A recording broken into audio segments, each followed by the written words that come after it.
সবকিছু হারিয়ে ফেলার পরও একজন পুরুষ কেন হাসে জানেন? কারণ সে শিখে গেছে কষ্ট দেখালে মানুষ দুর্বল ভাবে, আর নীরবে সহ্য করলে সবাই শক্তিশালী ভেবে ভুল বোঝে। এই হাসি কোনো সুখের হাসি নয়, এটা দায়িত্বের, এটা অপমান গিলে ফেলার, নিজের স্বপ্নগুলো একা একা কবর দেওয়ার হাসি। পুরুষের কষ্ট কেউ জানতে চায় না, কারণ সমাজ ভাবে সে তো পুরুষ, সে কাঁদবে না, ভাঙবে না, হাল ছাড়বে না। কিন্তু কেউ দেখে না রাতের অন্ধকারে সে কতবার নিজেকে প্রশ্ন করে, আমি কি সত্যি ভালো আছি? সে হাসে বাবার দায়িত্ব নিয়ে, সে হাসে মায়ের স্বপ্ন বাঁচিয়ে রাখতে, হাসে পরিবারের মুখে হাসি ফোটাতে। নিজের বুকের ভেতর জমে থাকা কষ্টগুলো সে প্রতিদিন একটু একটু করে মেরে ফেলে।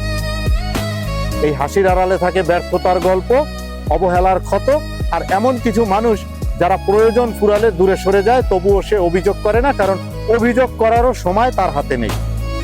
একদিন এই হাসিটা হঠাৎ থেমে যায়, তখন সবাই বলবে সে তো হাসি খুশিই ছিল। কেউ বুঝবে না এই হাসির গভীরতা বোঝার ক্ষমতা কখনো কারোরই ছিল না।